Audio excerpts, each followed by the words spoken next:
নমস্কাৰ মৰমৰ ছাত্ৰ ছাত্ৰীসকল, আশা কৰোঁ তোমালোক সকলোৱে ভালে কুশলে আছা।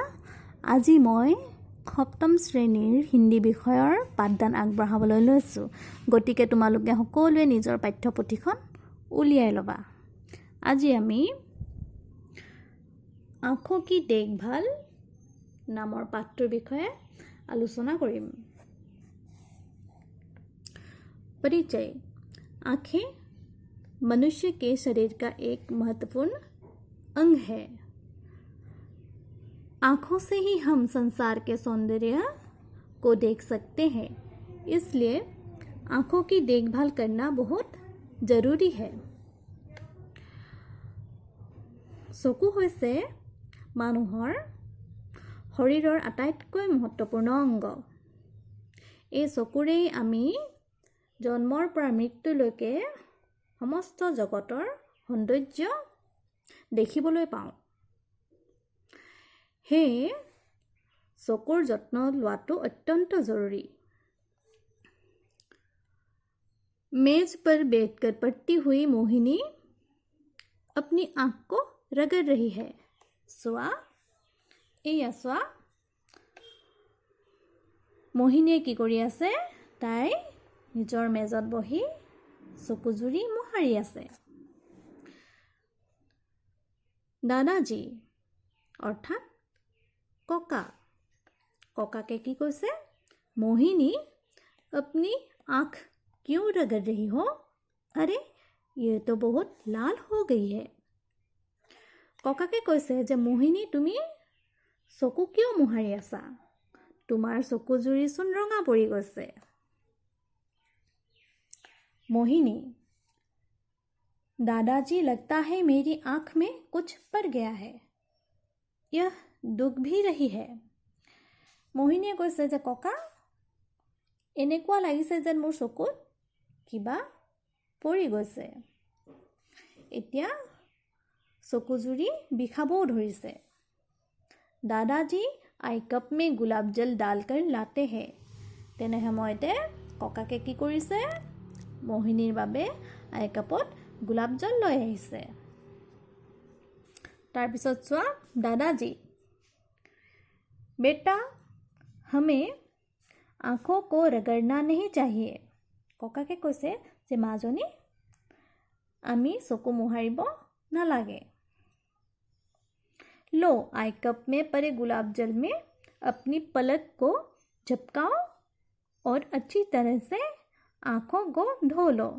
जे लोआ आई कपत दिया गुलाब जलत তুমি তোমাৰ চকুজুৰি এবাৰ মেলি আকৌ বন্ধ কৰি তেনেকৈ কেইবাবাৰো কৰি তোমাৰ চকুজুৰি ধুই লোৱা। मोहिनी क्या ऐसा करने से मेरी आँख दुखनी कम हो जाएगी? মোহিনীয়ে তেতিয়া ককাকক সুধিছে যে এনে কৰিলে মোৰ চকুজুৰি ভাল হৈ যাব নেকি, অথবা চকুৰ বিষটো কমি যাব নেকি? তেতিয়া দাদাজীয়ে কৈছে हाँ बेटी, इससे तुम्हारी आँख में पड़े धूलकण बाहर निकल जाएंगे और आँख को आराम मिलेगा। তেতিয়া কি হ'ব? তেনে কৰিলে তোমাৰ চকুত সোমাই থকা ধূলি বালি বা ধূলিকণা বাহিৰলৈ ওলাই যাব আৰু তুমি আৰাম পাবা বা তোমাৰ চকুজুৰিয়ে আৰাম পাব। मोहिनी दादाजी मेरी आँख से इतना पानी क्यों निकल रहा है? মোহিনীয়ে সুধিছে ককাকক যে মোৰ চকুৰ পৰা ইমান পানী কিয় ওলাইছে? তেতিয়া দাদাজীয়ে কৈছে ককাকে কৈছে बेटा हमारी पलकों के भीतर अश्रु ग्रंथियाँ होती है जो आँखों को गीला बनाए रखने का कार्य करती है। তেতিয়া ককাকে কৈছে যে আমাৰ চকুৰ ভিতৰত অশ্ৰুগ্ৰন্থি থাকে যিয়ে আমাৰ চকুজুৰি ভিজাই ৰখাত সহায় কৰে, অৰ্থাৎ আমাৰ চকুৰ মণিটো ভিজা হৈ থাকে।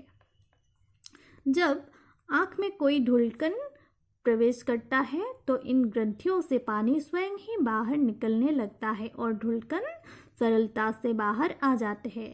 যেতিয়া কি হয় আমাৰ চকুত ধূলিকণা সোমায় তেতিয়া সেই গ্ৰন্থিয়ে পানী আপোনভাৱে নিজস্বভাৱে সেই গ্ৰন্থিবোৰে পানী এৰি দিয়ে যাতে চকুৰ ভিতৰত সোমাই থকা ধূলি বালিবোৰ সহজে বাহিৰলৈ ওলাই যাব পাৰে।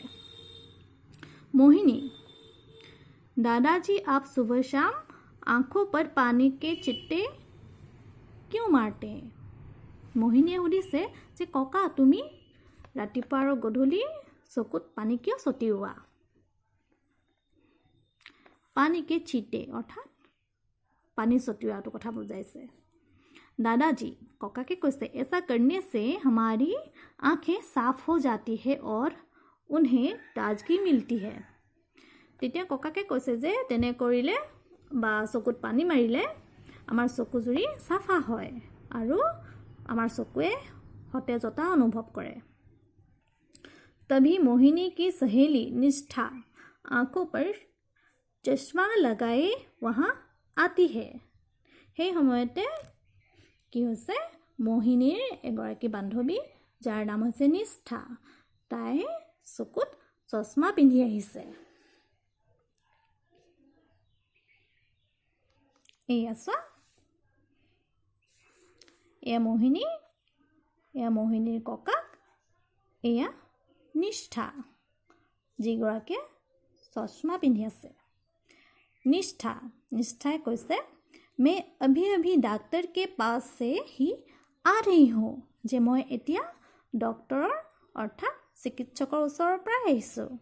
मेरी आँखों में कमजोरी आ गई है इस कारण मुझे अब चश्मा पहनना पड़ेगा যে মোৰ চকুজুৰি দুৰ্বল হৈ গৈছে সেয়ে মই এতিয়াৰ পৰা চশমা পিন্ধিব লাগিব। ছাত্ৰ ছাত্ৰীসকল আজিৰ আঁখো কি দেখভাল পাঠটোৰ মই এই অংশটো তোমালোকক বুজাইছোঁ। ইয়াৰ পৰৱৰ্তী ভিডিঅ'টোত মই ইয়াৰ পিছৰ অংশটো তোমালোকক বুজাই দিম।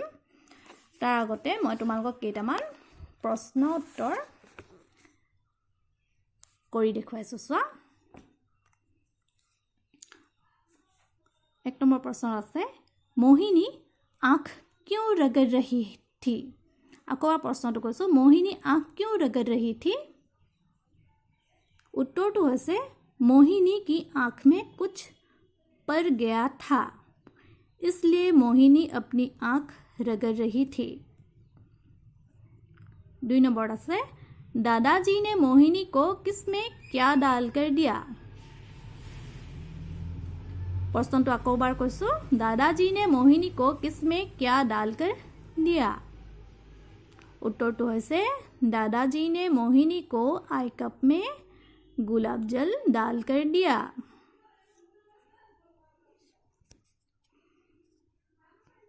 और এটা प्रश्न दिया है पढ़ते समय पुस्तक को कितनी दूरी पर रखना चाहिए?